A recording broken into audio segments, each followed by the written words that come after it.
In this video series, I will provide perspective, historical fact, and critical analyses of the current political landscape that gave cause for the resurgence of the American government, as we are taking the needed steps to restore our lawful government here in America.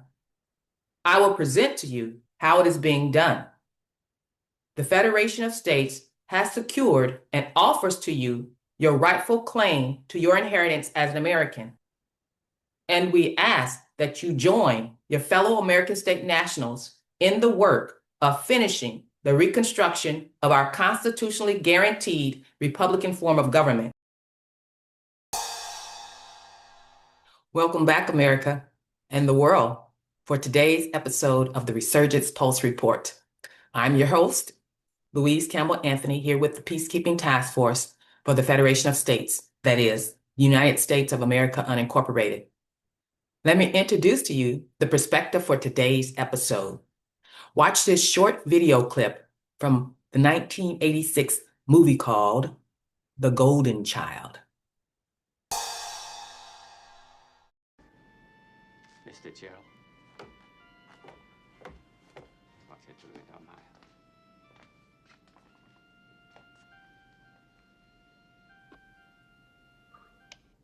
You may speak with her. She can't hear you.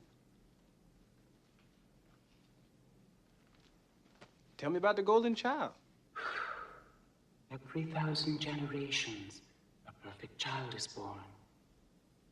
A golden child. He has come to rescue us. Rescue us from what? From ourselves. Ah. He is the bringer of compassion. If he dies, compassion will die with him.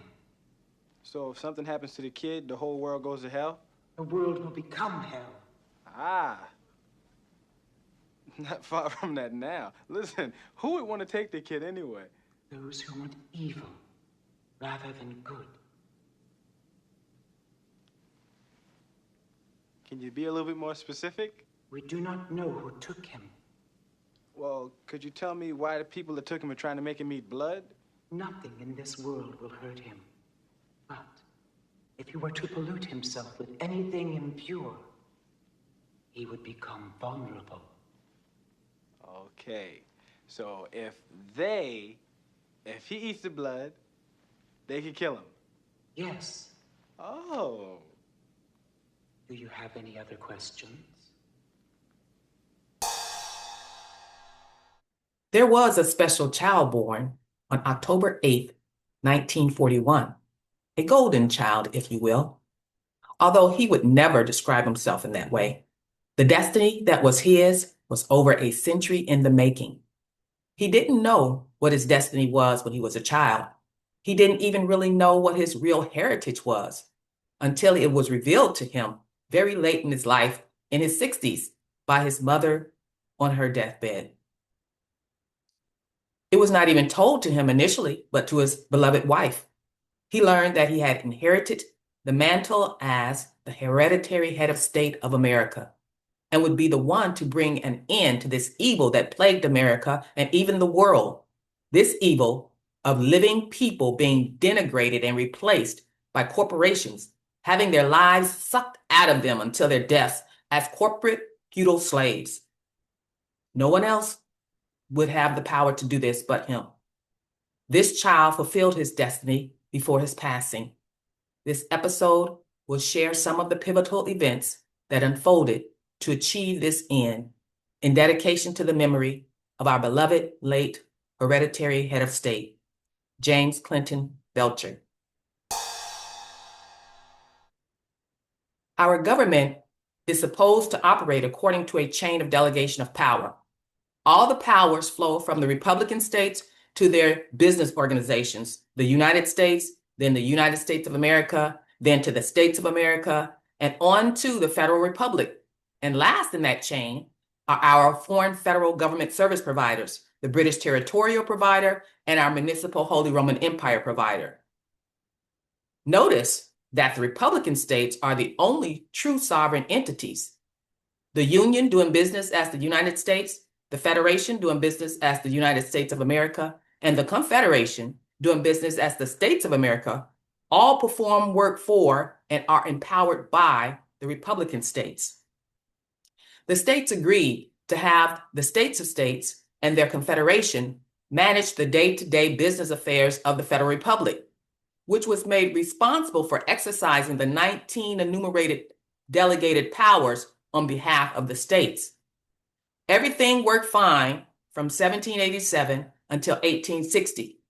It was then that the Southern states of states, the members of the original Confederation, walked out and left the Confederation without the quorum necessary to conduct that business. As a result, the Confederation could no longer operate, and neither could the Federal Republic, which was overseen and funded by the Confederation. The Constitution for the United States of America of 1787 went dormant, along with the Confederation and the Federal Republic, both awaiting a reconstruction that never happened. Meantime, what happened to the United States and its Federation of States doing business as the United States of America?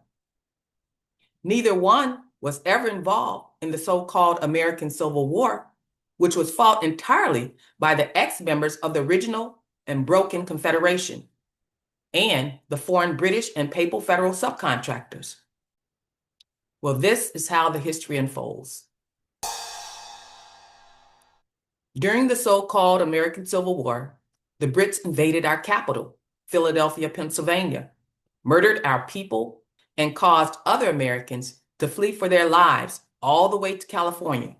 This is how and when we lost America to the first evil British invasion. The delegates representing our state assemblies and working for our Federation of States, doing business as the United States of America, were targeted in the wake of this so-called Civil War. They were beaten, murdered, burned out, blackballed, falsely accused of crimes, and many were forced to flee to the far reaches of the Northwest Territories, or entirely offshore, by roving gangs of former Union soldiers. In one massacre alone, 68 American leaders and staff members of the Federation of States were murdered, and the murder was covered up as a train wreck in a similar way as the Titanic cover-up story. During the Theodore Roosevelt administration, the Scottish interloper doing business as the United States of America Incorporated was founded in 1868. It was preparing to go bankrupt. James's great-uncle, Clinton Belcher, rode to Washington, D.C. to take possession of the Great Seals, the Great Seal of the United States of America and the Great Seal of the United States. On his way home, as he crossed over into Maryland, he was viciously attacked by men awaiting to ambush him. In the resulting fight, he killed 6 of his attackers. His own horse was also killed. He grabbed one of the dead man's horses and rode off into the night, making for the western frontier to save his life. They stole the Great Seals, and they lied about the whole circumstance and branded Clinton Belcher as a horse thief, neatly omitting their own grand theft under deadly force, their intent to murder, their killing of his horse, and all the rest of it.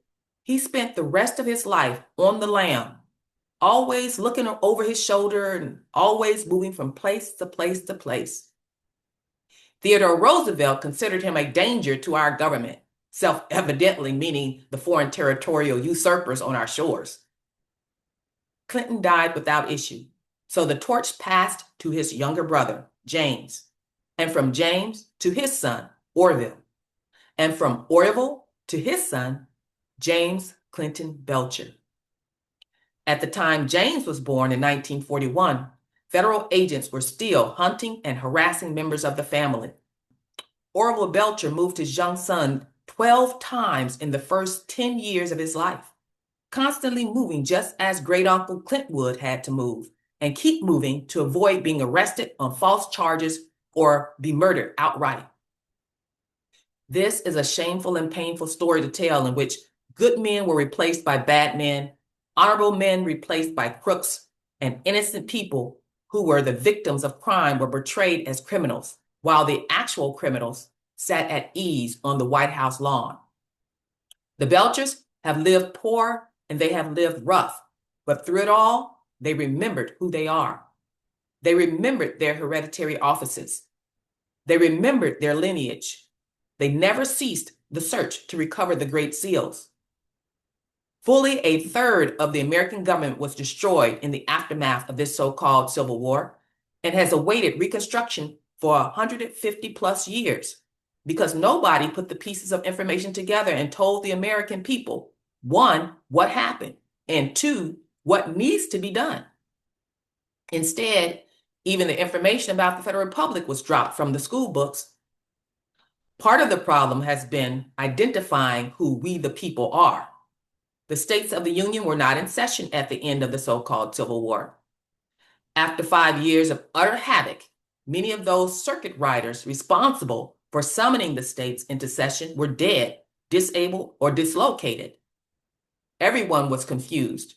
And to add to the confusion, certain members of the victorious Union Army set out to destroy what remained of the Federation of States.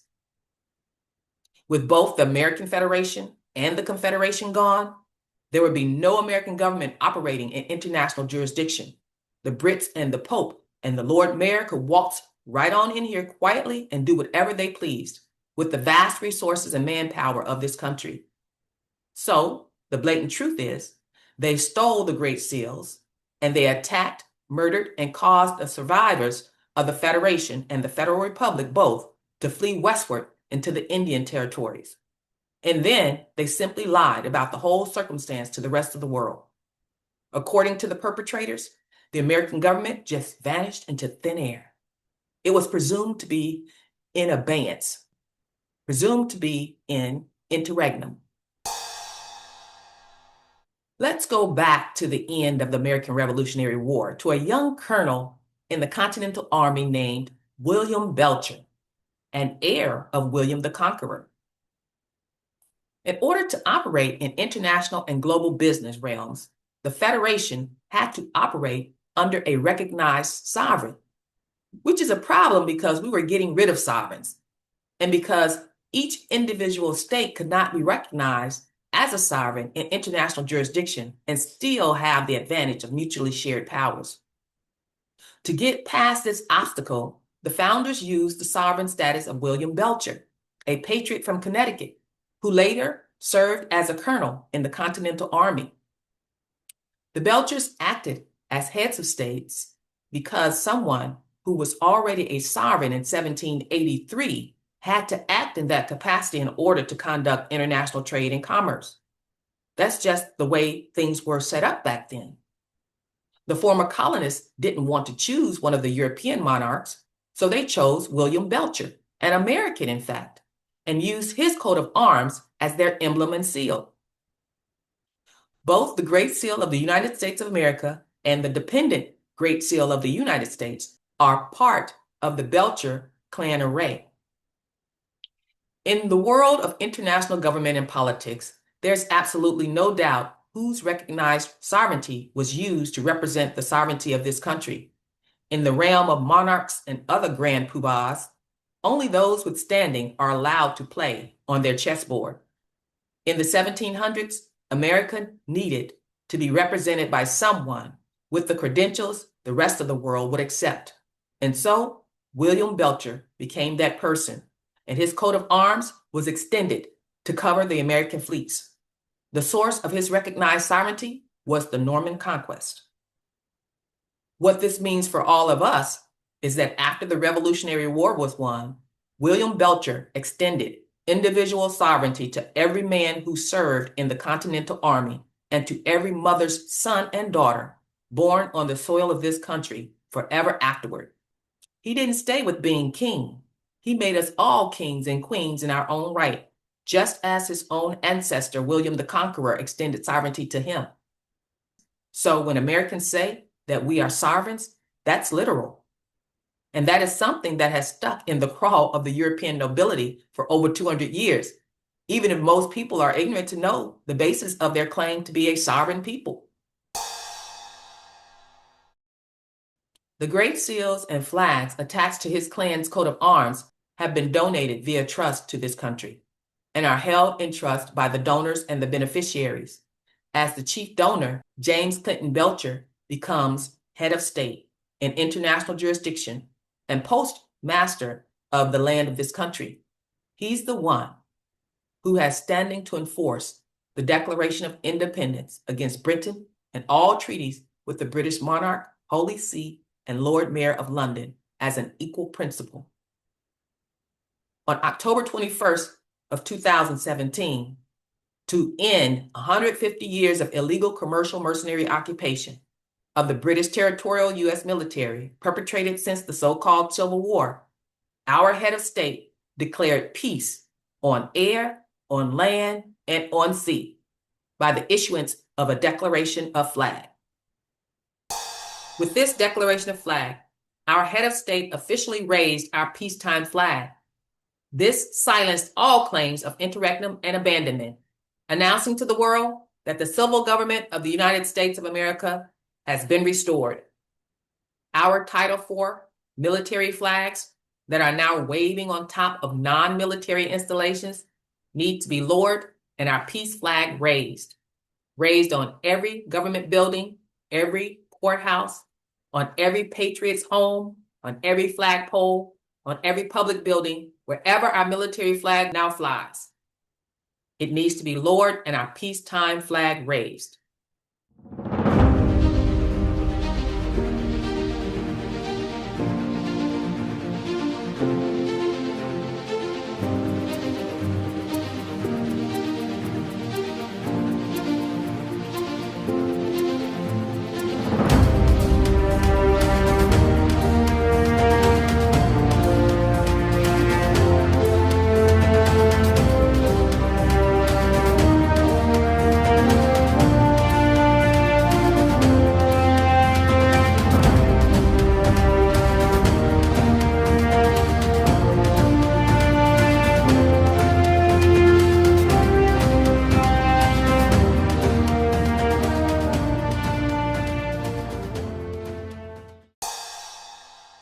There is one legitimate government left standing in the international jurisdiction of air, land, and sea.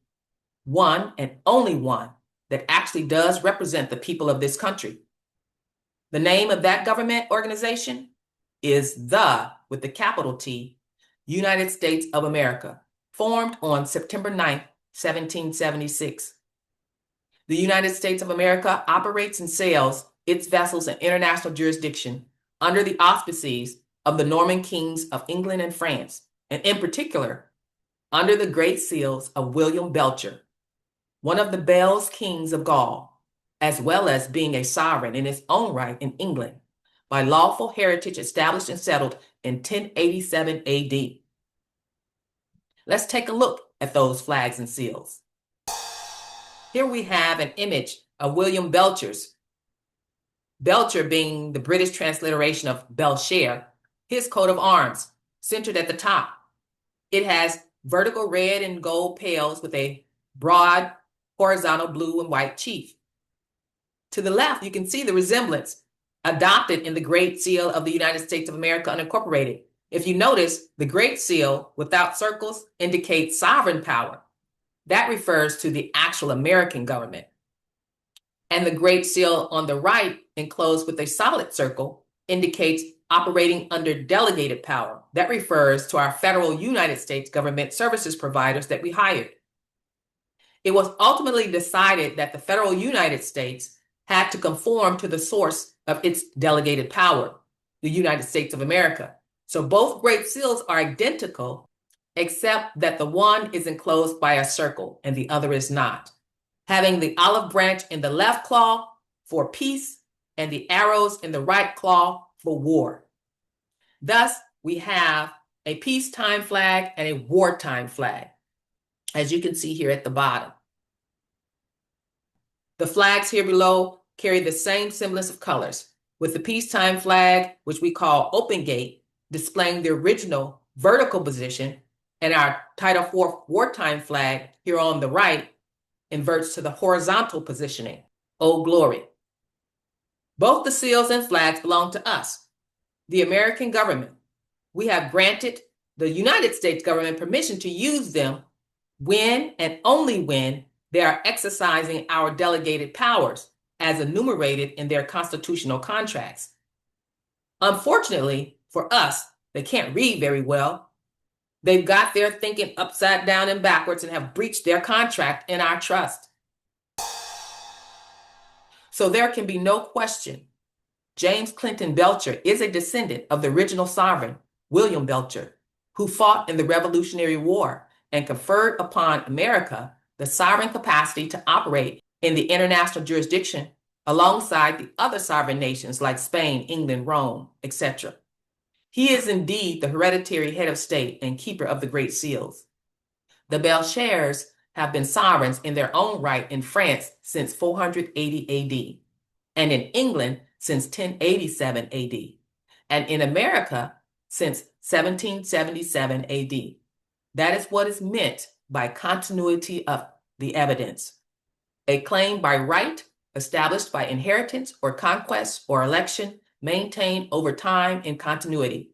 In this case, continuity in office as sovereigns in their own right. A claim of a sovereign person made in behalf of a sovereign people having continuity of office predating all of the nonsense of this so-called American Civil War, and a sovereignty even predating the establishment of the Pope's Unum Sanctum Trust by 800 years. It trumps all claims that can be made by any organization claiming to have priority claims on America or own our government. To put it bluntly, when push came to shove and every other system meant to protect us all was either failing to respond or was actively seeking to enslave and harm us, the hereditary head of state took action to bust out the fraud and reclaim all the assets of the sovereign nation states for the nation states, and also established equal protection claims for each and every one of us. The Belchers of this generation stand behind teaching the people to self-govern and to honor the true King of Heaven, our Creator, who lives in the hearts of all mankind forever. Any other presumption must be disallowed. America, did you know that in order for a country to be established, you must have a postal service? And you have to have a seat of government and a capital where the mail for that government can come. Our national capital address is General Delivery, Philadelphia, Pennsylvania. That is what it's always been. Our seat of government and general post office for the United States of America unincorporated comes by treaty with the Belchers in Spain in 1702 and has been established in Philadelphia, Pennsylvania since 1732. To this day, the United States of America unincorporated is not a member of the Universal Postal Union and maintains its own separate service and private postal designations. James Clinton Belcher is the American Postmaster on the land and the American Postmaster on the sea by international treaty and inheritance, predating the War of Independence.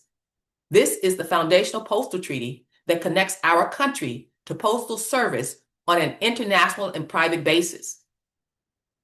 By contrast, the United States Post Office was established by Benjamin Franklin in 1778 and also located in Philadelphia, Pennsylvania, but to serve the United States bureaucracy and the citizenry of the United States, including the Native American tribes subscribing to Roman civil law and municipal citizenship. The USPS is a member of the Universal Postal Union and operates in global commerce. And both of these postal treaties are vital to the proper functioning of our country as a member of the community of nations. So both must be honored and regulated according to our published treaties and constitutional agreements.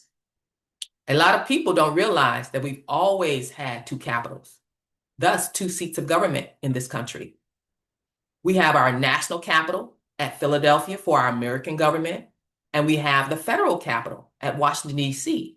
for our federal government, which is where the government service providers exercising delegated powers were supposed to be operating from since the beginning. So it makes perfect sense once you know that and can see that. They tried to make us go dormant and did almost succeed in closing our post office, which would have been fatal for our country. But we were able to keep a hand on that with the help of 900 Americans. With the base of only 900 people, we kept our national post office open. We thank God for James McBride and Pope Benedict XVI and various postmasters around the world who gathered together and said, yeah, that's their national capital. And there's still 900 of them there. So that's how we managed to save our national post office and seat of government. The Belcher family has had to have a presence in the Philadelphia area for the post office, and they have for nearly 300 years. Because the average American has not been taught these fundamental facts about government, we have so many committed, hardworking patriots following after red herrings.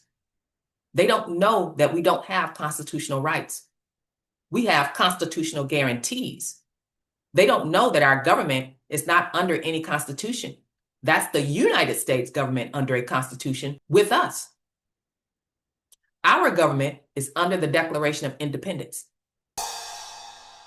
Now that I've covered the hidden history about our country actually being headed by a head of state and not a president.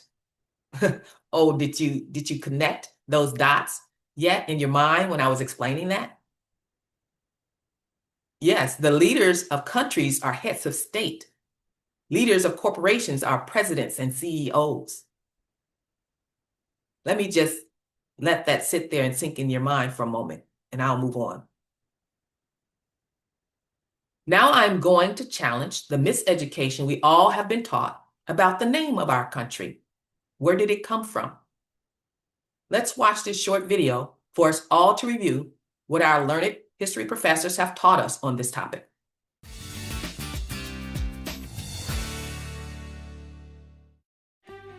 While Christopher Columbus discovered America, he didn't lend it his name. That honor falls to the Italian navigator Amerigo Vespucci.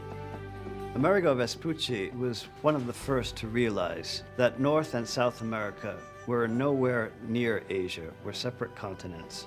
Columbus, on the other hand, never ceased to believe that his discoveries were part of Asia. Born in Florence, Italy in 1451, Amerigo Vespucci held a series of jobs: merchant, steward, banker, and ultimately operated a ship outfitting business in Sevilla, Spain, before becoming an explorer in his 40s. He apparently met Columbus and through conversation with him sparked his interest in going to the Indies, which is what the Spaniards called the Americas. In 1497, Vespucci sailed with a fleet of Spanish ships in search of a western passage to the Indies and landed in Central America. He is believed to have sailed as far north as the Gulf of St. Lawrence before returning to Spain. On May 16, 1499, Vespucci sailed from Cadiz to the New World and explored along the coast of Brazil, and in the course of that voyage discovered the Amazon River. Vespucci's third voyage embarked in 1501, this time in the service of Portuguese King Manuel I. Passing through the Cape Verde Islands, Vespucci explored the coasts of Brazil and Argentina, where he discovered present-day Rio de Janeiro and studied the Native Americans. When Amerigo Vespucci returned from his third voyage, he asserted that the lands that he had explored were not, as Columbus had insisted, part of Asia, but were instead part of the New World. Vespucci called it a new fourth part of the world, alongside Africa, Asia, and Europe.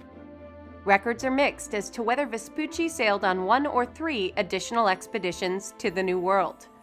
What is known is that he returned to live in Spain, and in 1508 was awarded the prestigious office of Pilot Major. On February 22, 1512, Amerigo Vespucci died of malaria in Sevilla, Spain.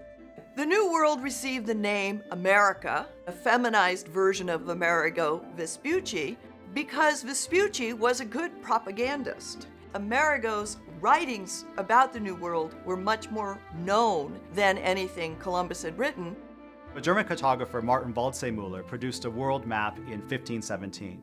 On this world map, he claimed that Amerigo Vespucci had actually been the first person to make landfall on what we now know as America or South America.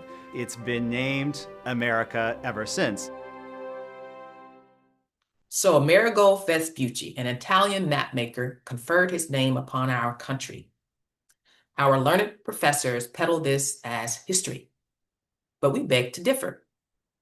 Let me recount for you some real history.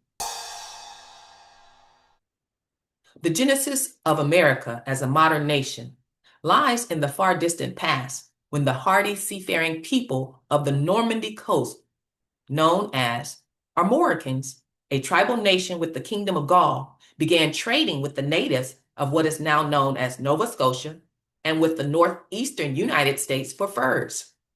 The Armoricans are extremely intrepid navigators, sailors, and traders, and from their home bases in Normandy and Brittany, they ventured westward, ever westward.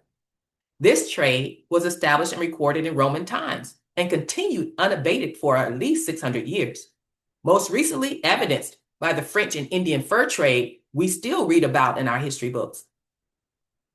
It is from the Armoricans that America inherits its name.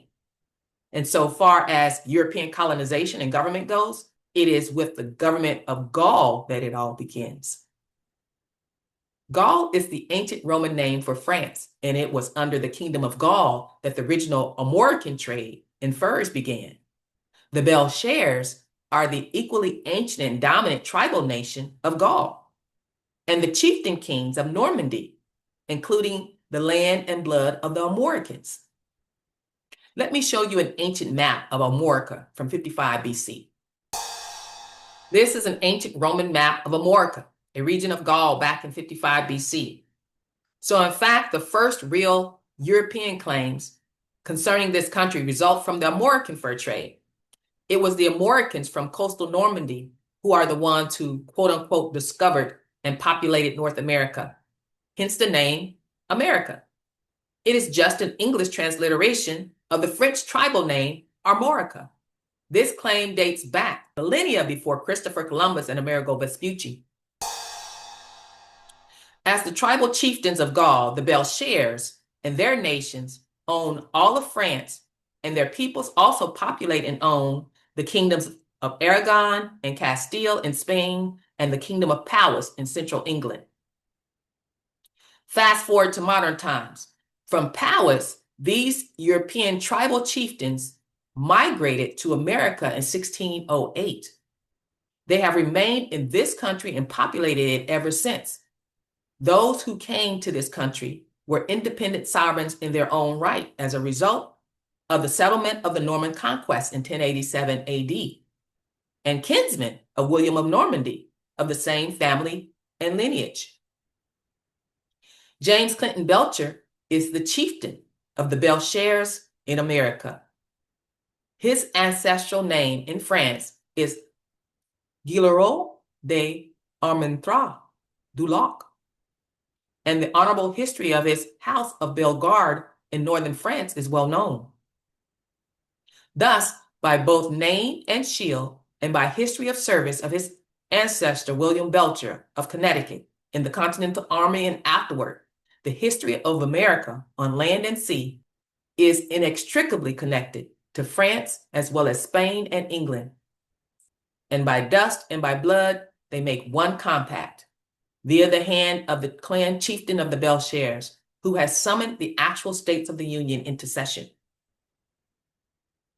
All of the jurisdictions of the law, national, international, and global, all the local forms of law engaged in by our country and our countrymen come together in one compact. Article 6, Section 2 of all three federal constitutions fully admits that treaty is the highest form of law among nations, and that all treaties are honored, including those concluded prior to the settlement of the War of Independence. The new American government assumed all treaty debts, obligations, and contracts. This allows us to be sure that this country functions in all respects in a single unbroken compact, and our knowledge and our presence here guarantees that that compact has never been vacated at any time. Ownership interest in this country is not limited to those principles present in 1776, but includes a far more venerable heritage. The Mayflower Compact, signed November 11th of 1620, forms the first public declaration of law brought forward by the English settlers coming to these shores. But even prior to that, the British lineage Belchers had established their own testament and declaration of law in 1608 when they arrived in Boston, Massachusetts, and began building the Old South Church. Both of these foundations are international treaties established by sovereign principles, inherited under Article 6, Section 2. Both predate the earliest known treaties with North American Indian tribes. They predate the Treaty of Fort Pitt, also known as the Treaty with the Delawares, by over 150 years. This word indigenous, the Federation recognizes, has been used as a tool to promote divisiveness and cultural elitism. So allow me to bring your attention to one specific blood treaty, a blood treaty between the Iroquois nations and the Armorican people of Normandy in France. To this day, it is hard to find any member of any Iroquois League tribal nation who doesn't test positive for French ancestry. The Armoricans, who still live in the southwestern part of the Normandy Peninsula, are the ones who gave their name to the new continents of Americas. Their blood treaties and trading relationships are memorialized in stories and legends, in petroglyphs, some going back to Egypt, and DNA. Scandinavians allied with the Armoricans, both are seafaring nations, arrived in North America and began colonizing. When? Around 10,000 BC, and became known as the Mound people. White-skinned, blue-eyed, and red or blonde-haired. These immigrants built large colonies of thousands of people. Their blood treaties account for the blue-eyed, blonde-haired individuals who appeared among the black-haired, dark-eyed tribal populations who greeted the first, quote-unquote, European explorers. To this day, full-blood American Indians from tribes all along the eastern seaboard and far inland have traces of Scandinavian and German DNA, which people assume is of relatively recent origin, maybe back to the Viking days, but no, the records are clear. DNA occurs in sequence. It is entirely possible to count approximately how many generations have passed since new DNA was added. When we do that kind of analysis, we find that white people have been in this country as long as red, black, or yellow men, and longer than some. So before we begin identifying some people as indigenous, quote unquote, based on skin color, eye shape, and language affiliations, and others as non-indigenous, it behooves us all to look at the DNA evidence, which shows that there is only one family of mankind and one common mother from which we all inherit our mitochondria, and no reason to assume that any one race or religion or people are indigenous to any one region. In fact, the DNA evidence proves that ultimately we all came from Africa.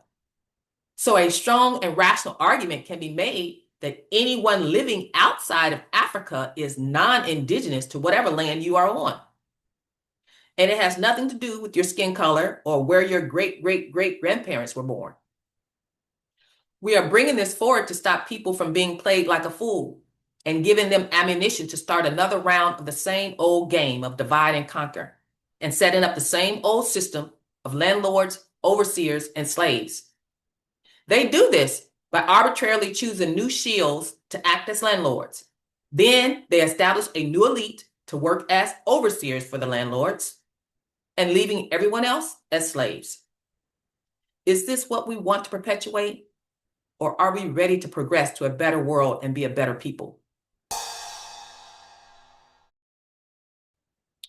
Imagine being 60 years old and standing by your dying mother's bedside, and she says to you, "Son, you are the one." You respond to her, "The one for what, Mom?" And she says, "Son, You will have to be the one to bring America out of chattel slavery and ignorance back onto the land of the free and the home of the brave. And you respond to her, Mom, what do you mean by back onto the land? Well, son, I know that what I'm about to tell you will be hard for you to take in, and you will have a lot of questions. But let me explain why we have to keep moving you from place to place and keep you alive and safe in anticipation that this day would come. You see, son, you are the hereditary head of state of our great country. You are the only one left with the provenance to bring the original states of the Union back into session after almost 150 years of being an interregnum. America stands at the door of being left in its chains of slavery permanently and irreversibly if you don't step into your office now. And son, there's more. The wife we chose for you, Anna Maria Wilhelmina Hannah Sophia Reisinger von Reichenstein von Lothar-Vorbeck. She is the heir to the Saint-Germain Family World Trust, one of the wealthiest donor family estates in the world that was willed to our states of the Union to fund all of government and relieve all the people of poverty and ignorance forever. Her heritage also comes from our ancient race of the Coriosolites of Armorica, our homeland. We knew that you would need her provenance to be able to accomplish this grave feat of breaking the financial chains of slavery that has kept America bound for over a century. Sit down, son. It's time that you knew your hidden family history. That sounds like a good storyline for a great movie, doesn't it? Well, it's not just a storyline. It's based in fact. Although some of my details are not accurate, the indication that some divine providence was involved is. This woman, Anna Maria, is the heir of the Saint-Germain Family World Trust that was donated to run governments of the world. She did marry this man, James Clinton Belcher, who was born the son of William de Gilroy, right wise king, king of Powys, king of England, king of Normandy, king of Gaul. He is the hereditary head of state for the United States of America. This match was made by destiny. How did he become the one? Our founding fathers deliberately placed the authority to summon the states of the Union into session into the hands of three separate entities as a fail-safe plan. Those three entities occupied each of the three jurisdictions where the international governing powers of any and all nations exist: the land, the sea, and the air jurisdictions. The first summoning authority is the states of the Union themselves, who occupy the land jurisdiction. A quorum of 9 member states can call the states back into session. However, after 150 years, Texas was the only organic state standing, so this option was not possible. The second summoning authority is the, with the capital T, President of the United States of America, which occupies the sea jurisdiction. America has not had an actual American president since Charles Wilson in 1872, due to the so-called American Civil War takeover perpetrated by Abraham Lincoln and the Union Army mercenaries, which placed America under a perpetual military occupation. So again, this option was not possible. The last summoning authority left standing and viable was the office of the hereditary head of state, who occupies the air jurisdiction. Our head of state, James Clinton Belcher, was the one who restored our American civil government in 1998, bringing it back from the brink of imminent collapse and foreign takeover. No one else, not Trump, not Russell J. Gould, not any organized group of so-called state assemblies or state republics, have that provenance, standing, or authority to do this. A very critical fact that America needs to know. Our beloved Jim did not live to see the homecoming day of our American government. November 17th, 2025.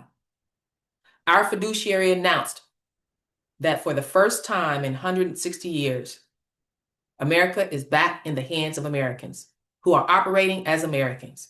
The International Court of Justice has ruled in our favor. Our country is now seated. Our country is now recognized. The Americans are back home to the land of the free and the home of the brave. All of the terrible things we've had to address and struggle with for so long are going away. The great work that Jim and the Federation of States have been able to accomplish on behalf of America and on behalf of the world has finally come to fruition. It could not have been done without a massive amount of help and support. His advocacy echoed the promises made after the American civil conflict concluded on May 26, 1865. Promises of restoration, recognition, and the safe reclamation of community and assembly. These were more than words on a page. They became a call to action that Jim heard and he answered. Jim's desire as an advocate for peace did not end with those promises. It began there. From there, the Peacekeeping Task Force emerged, devoted to offering safe passage and real recognition to all seeking a return to lawful self-governance. This opportunity was not reserved for those within the states of America alone, but it extends to all assemblies and peoples across the earth, anywhere land and soil jurisdictions are honored. Today, the Peacekeeping Task Force stands steadfast, emboldened by Jim's memory and bound to his mission of securing safe passage and real recognition to all nations of the world. Let us continue with renewed resolve to offer what is owed to the people, not only as a tribute to Jim, but as an affirmation of the undying spirit he shared with all of us. Because America was literally staged as the storefront of our rogue government services providers' operations, meaning the Brits and the Holy Roman Empire, we accept the responsibility to lead the way, to be a model for the world's nations, to demonstrate how the living people restore their land and soil jurisdictions of sovereign governance in order to end the illegal mercenary and military occupation of our land and yours around the world. It requires us to provide a competent civilian alternative. Our role as the Peacekeeping Task Force is to facilitate this transition to our own national civilian government occupation. We want to emphasize the real issue of the matter at hand here, the real conversation that the American people and the peoples of the world need to be having right now. We are not talking about reforming commercial government services corporations' infrastructure. So what DOGE is doing is well and good, but that's not the real issue here. We are talking about reestablishing your sovereignty on your own soil as a country and nations of people. Presidents and corporations are red herrings. Our sovereignty as living people is at the heart of the matter. What we don't want is another Juneteenth situation, in the sense that 2.5 years go by before the last slaves were found and freed. They didn't even know that there was an Emancipation Proclamation. Our Federation of States and the Lakota Sioux Nation have issued a joint proclamation of restoration to officially initiate America's transition of government. We implore you to distribute it throughout all your communities. We wish for a peaceful and open transition to put an end to the fraud, the criminal misrepresentation, the lawfare, manipulation, impersonation, and pillaging that our country and our people have suffered. Join us in carrying on Jim's legacy and transitioning our current government framework back into an actual government for, of, and by the people, as it should have been for these past 160 years, but wasn't. We need for you all to distribute far and wide this international public notice so that all can know and begin to mobilize their communities to start reconstructing the actual Republican government bodies that we are owed and restore freedom and self-governance in every town in America. Hear our international public notice to the world. This international public notice is to inform you that the foreign federal subcontractors, the United States government services corporations, have unlawfully and criminally converted your political status from that of an American to that of a foreign citizen. They have substituted their corporations for your lawful American government for 160 years. In so doing, they stole your identity, your credit, your gold, and your land assets. We, the Federation of States, DBA, the United States of America Unincorporated, your lawful American government, established in 1776 and restored in 1998, have sued them for breach of trust, breach of contract, and fraud to recover these assets on behalf of the American people. We won. To claim the birthright and financial assets you are owed, contact your local American State Assembly to correct your political status.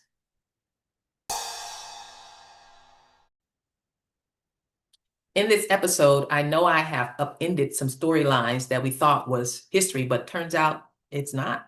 It's more miseducation. I wanted to bring into America's awareness the untold heritage that we have as a country, in hopes that we can start cutting the puppet master strings that's making us do dishonorable things to each other based on propaganda, not truth at all, as the video on Amerigo Vespucci admits. The Peacekeeping Task Force is in full throttle, aiming to accomplish our government's transition as quickly as possible. And we have some positions open if you're interested in joining our staff. Visit the link below and contact us. Now go ahead and please leave me your questions and comments in the description below. Are you beginning to wonder what more your history teacher taught you that just was not true? Comb through my research notes and uncover more of the details to this untold story. Then meet me back here for the next episode of the Resurgence Pulse Report.